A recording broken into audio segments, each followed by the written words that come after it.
Good day, students. Welcome to math.serve.com. In this clip, we're going to be going over problems 21 to 24 of the January 2018 Algebra 1 New York Regents exam. Alright, let's take a look at question 21. It reads, Nora inherited a savings account that was started by her grandmother 25 years ago. This scenario is modeled by the function a of t equals 5,000 times 1.013 raised to the quantity t plus 25, where a of t represents the value of the account in dollars t years after the inheritance. Question: which function below is equivalent to a of t? Alright, so what's happening here is that the properties of exponents are being applied in manipulating the form of this exponential function, and the question is which of this is the resulting form when that manipulation is executed. So before we get started with the process, let's go ahead and review one of our properties of exponents that we're going to be using to solve this problem. Okay, property of exponents. And the property we're looking at here is the product of powers. Product of powers. Now, what's the deal when you're multiplying two powers with the same base? Well, if you're multiplying two powers of the same base, if you recall, let's write that again. If you have a to the x times a to the y, what's the rule when you're multiplying exponents with identical bases? The rule is you add the powers, so a to the x plus y. Alright, so using the reflexive property of equality, what if you started with this consolidated form, a to the x plus y? Does it not follow that this can be decomposed into a to the x, the base raised to the power of the addend, so a to the x times, note not plus, times a to the y. Okay, so this is going from left to right. Probably you've seen this before, you have this mastered, but this is the same equation going in the reverse direction. Does this make sense? Well, let me show you an example first before we take a look at the actual problem. What if you are to write down this exponent, 50 raised to the x plus 12, in expanded form? What is it going to be? We're going to apply the second formula, okay, and it's going to be the base raised to the first addend, which is x, times the base 50 raised to the second addend, which is 12. Okay, so this is the idea that's being captured in this property of exponents I just went over. Now let's get to business. Let's take a look at the actual problem. We have the function a of t equals 5,000 times 1.013 raised to the t plus 25. Okay, now if you look at the options here, some of them involve expanding. Okay, so let's see if we apply this property of exponent here. Let's see what the resulting function is going to be. So a of t, we have 5,000. This is untouched, it doesn't have any exponent. Now 1.013 is the base, and we have the exponent as a sum. So if we expand this, we're going to have this base raised to the first addend t times this base raised to the second addend 25. Okay, so it's going to be 1.013 raised to the t power, not plus, careful here, times 1.013 raised to the second addend, which is 25. And that, ladies and gentlemen, is your final answer. The answer to question number 21 is option number 4. Alright, let's take a look at question 22. It reads, the value of x, which makes this equation 2/3 times the quantity 1/4 of x minus 2 equals 1/5 times the quantity 4/3 of x minus 1 true is Now, you can solve this equation algebraically, but taking a look at the denominators here, it might take some time. Since we have the luxury of using our graphing calculators here, we can use our graphing calculator to solve this equation. Okay, so what are the steps for using a graphing calculator to solve an equation? Let's go over that real quick, and then we're going to apply the steps in generating the solution to this equation. Okay, so steps for solving equations graphically. So first thing you want to do is, so to solve, let's say you want to solve an equation.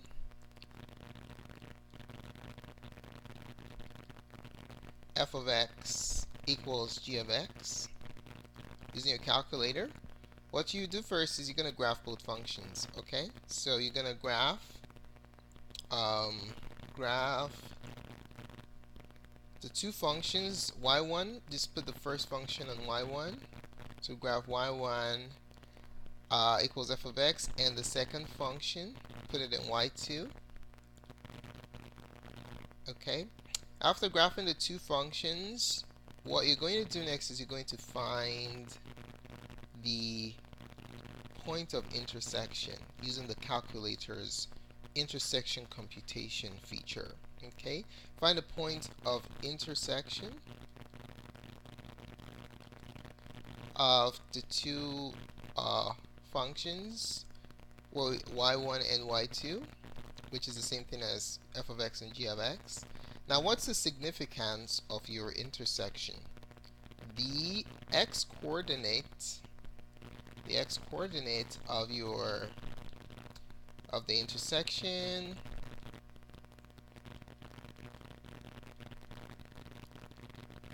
is a solution, or are the solution. Okay,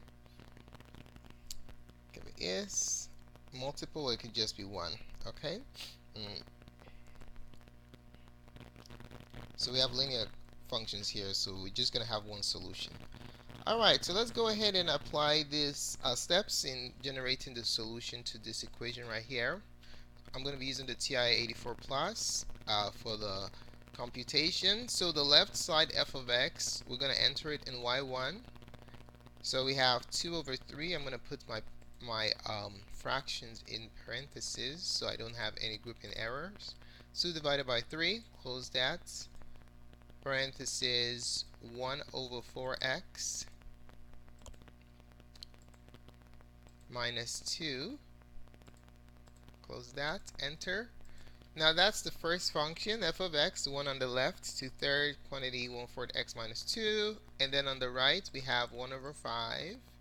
Notice how I'm putting my fractions in parentheses, and then 4/3, 4 over 3 in its own parentheses, minus 1.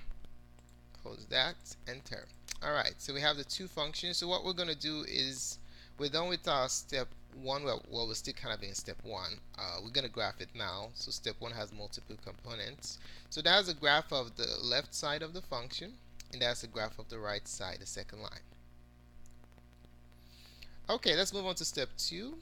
We're going to find the point of intersection. So we're going to be using the calculate feature next to trace right here. So second function, calculate. What are we calculating? Intersection, option 5. It asks for the first curve, press enter. Second curve, enter. Guess, just move your cursor to a point that's close to the point of intersection, and it should be able to calculate the point of intersection for you. So I keep moving it until I know for sure that I have a point of intersection. Okay, so move it to the right. It looks like it's somewhere here. We could tell what the answer is, but let's just have it do the calculation. So press enter, and your answer is negative 11.3 repeating.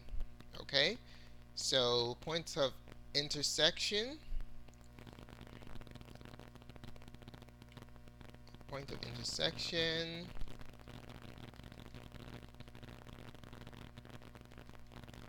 is negative 11.3 repeating for the x, comma, what was the second one? I think it was negative 3.2 repeating, negative 3. So which is the solution? Remember that x coordinate is going to be your solution, okay? So the solution, or the x value that makes the equation true, is x equals negative 11.3 repeating. Answer is option number 4.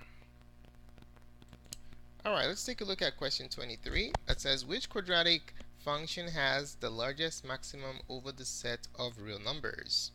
Alright, so we have 4 quadratics here.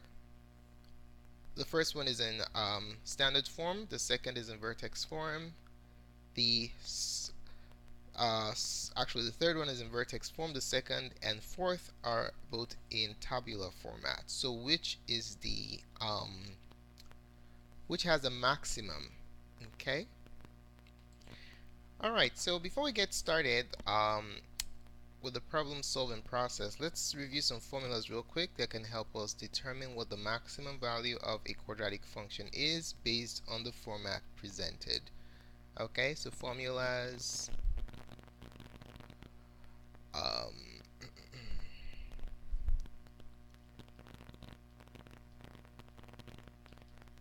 For the f max or f min of quadratics. Okay. Now, let's say you are given a quadratic in standard form. Okay. So some people call this general form. We just call it standard. Okay. So f of x equals ax squared. This one is the longest one to calculate the maximum or minimum. Requires multiple steps. So for this one, for this format, let's call it standard, okay, or general, doesn't matter.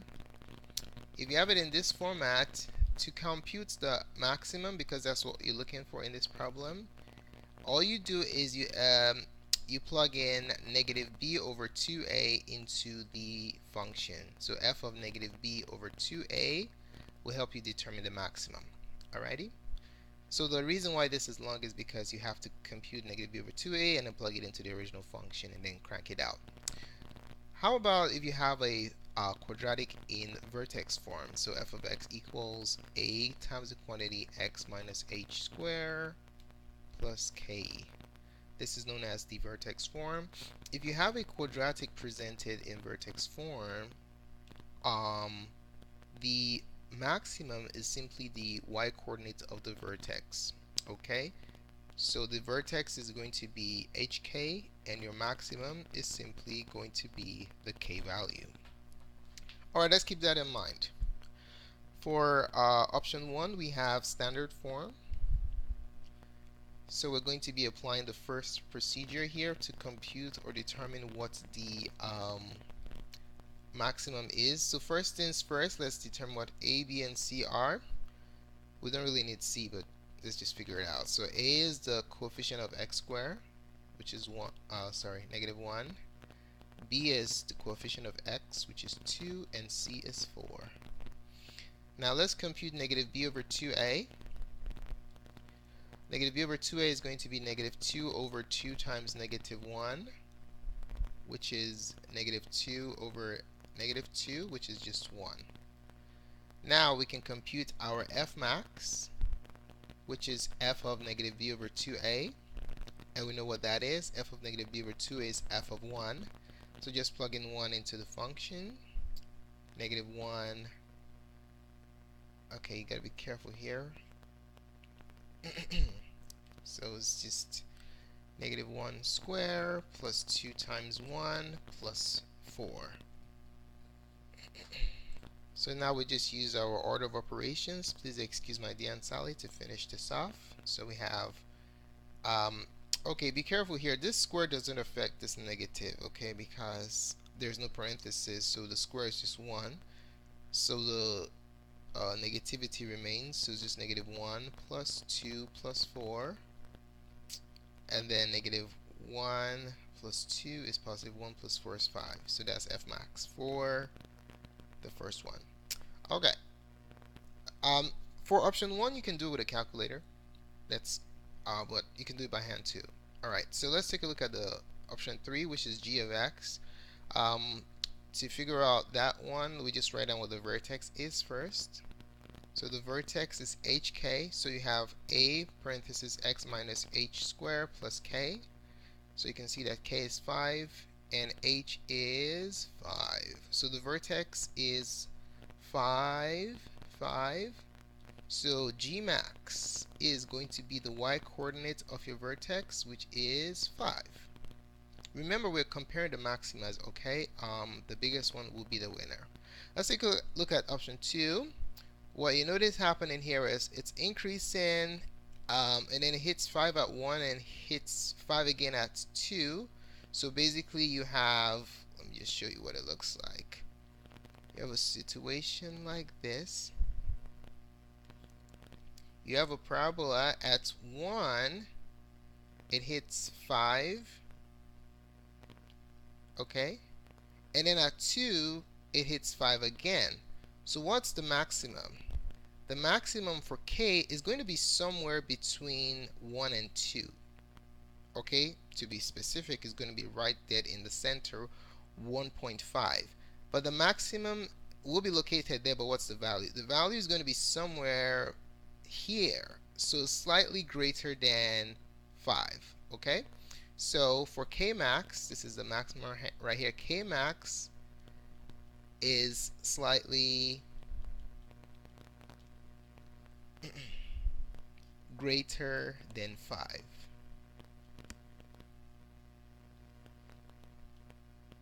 Okay, because they put a point before and after the maximum, so it doesn't just go horizontally like that. That doesn't make sense. The parabola goes up and then goes back down. Alright, for every point that has a reflective point along the axis of symmetry. So they didn't really give us a maximum, they just gave us a point before and after, and then we can just predict that the maximum will be slightly greater than 5. We don't know exactly what it is, okay? Alright, but it's sufficient information to answer the question.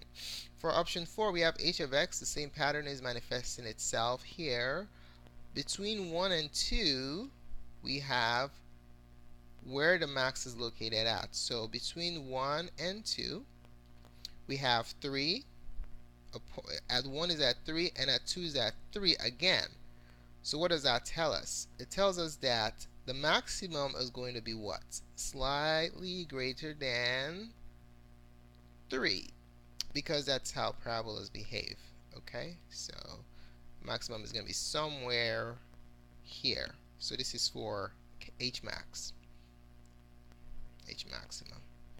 Alright, so for h max, the maximum is going to be slightly greater than 3. So the question is, which one is the biggest? If you look at all of them, option 1 and 2 are both 5s. This is slightly greater than 3, and this is greater than 5. The winner is option number 2, the greatest maximum. Alright, let's take a look at question 24. It says, voting rates in the presidential election from 1996 to 2012 are modeled below. And the question is, which statement does not correctly interpret voting rates by age based on the given graph? So we're looking for which statement is false. Okay? Alright, so real quick review. Average rate of change, or rate of change. Okay? Rate of change is right at a point. Average rate of change is on an interval. So recall what rate of change is. In a linear context, the rate of change is not that complicated. Okay, the rate of change of a line is the same thing as the average rate of change of an interval around that point that you're computing the rate of change at. So the rate of change, which can be applied to the average rate of change just for straight lines, the rate of change is what? The rate of change is simply the slope. What is the slope, guys? The slope is rise over run, dy over delta y over delta x, rise over run. Okay, so that's what average rate of change or rate of change imply when you're dealing with straight lines. It gets more complicated when you get to more advanced courses. Now, just something to keep in mind concerning rate of change is that you can have undefined rate of change. It could either be going infinitely in the positive direction, or it could be going infinitely in a negative direction. Okay, let's change this one to blue. So those are two undefined rates of change. This one goes to infinity, which is undefined, and this goes to negative infinity, which is undefined. Now, what if you have a horizontal rate of change, which is right there in the center? This rate of change for a horizontal line is simply 0. What is the slope of a horizontal line? You keep running without rising, so basically you have an infinite rise. You have an infinite run over no rise, and then you end up with 0. Okay? So these are the extremes. Now, if you are in quadrant 1 and you're going up from left to right, your rate of change is what?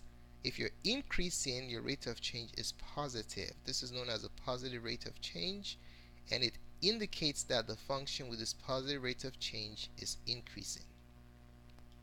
Okay?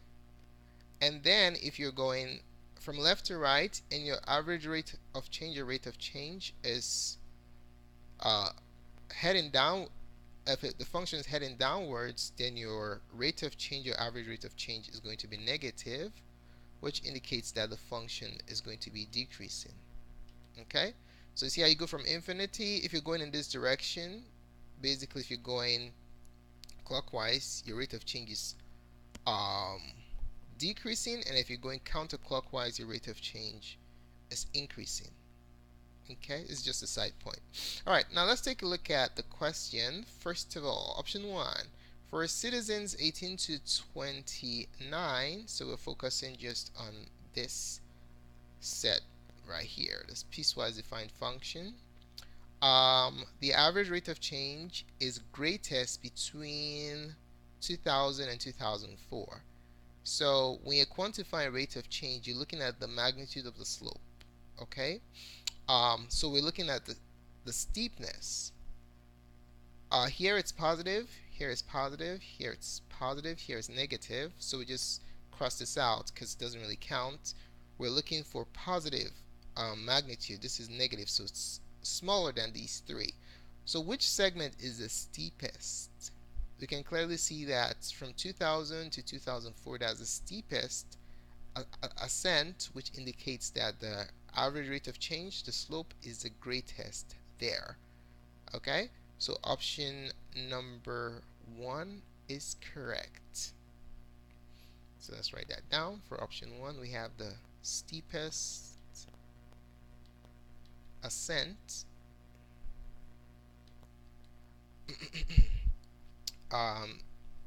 between 2000 to 2004. Okay? Alright. Number 2, it says the average rate of change from 1996 to 2012, so the entire interval, the average rate of change was positive for only 2 age groups. So a positive rate of change indicates that there was an increase. Okay? So what we're going to do is look at the starting amounts, and we're going to look at the ending amounts. If there is an increase, that indicates a positive average rate of change. If there's a decrease, then it indicates negative. If there's no increase or decrease, then the average rate of change is 0. Okay? Alright, remember we talked about it here, that if you have a positive rate of change, then the function is increasing. Now let's see, it says only 2 are positive. So basically this is true. Only 2 of them will indicate an increase in values. So let's look at 65 or older. It goes from 69 to 72. So that's an increase, which indicates that it's positive. 68.2 to 67.9, that's a decrease. Let me color code my work here so it doesn't get confusing. let's make increase positive. And then the other one is negative. This is a decrease, so that's negative. And then for 30 to 34, we had it's increase. Let's do this. So for 2, so it's not messy, from 65 or older, we have an increase, which indicates that it's the average rate of change is positive average rate of change. For 45 to 64, for that one, the amount decreased, which indicates that we have a negative average rate of change. K 30 to 44, what happened? 56 to 59 is an increase, which indicates we have a positive average rate of change because that's for increase. 18 to 29, let's see, 39 to 45, that's an increase, which indicates a positive average rate of change. So the question is, how many age groups has a positive average rate of change? The option 2 says only 2, but how many do we have here? 1, 2, 3. Guess what? Option 2 is false because there are more than 2. There are exactly 3 age groups from 1996 to 2012 with a positive average rate of change because there was an increase in the voting percentages. Thanks so much for taking the time to watch this presentation. I really appreciate it.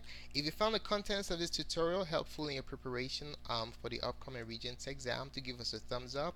Your positive feedback is very valuable to us.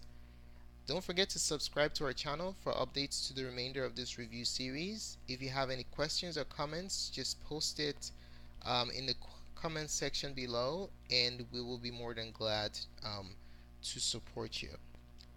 Don't forget to visit our website at mathgotserved.com if you need direct access to our playlist of a lot of review materials. Just scan this QR code with your cell phone and you gain direct access to our playlist. Thanks again for watching and have a wonderful day. Goodbye.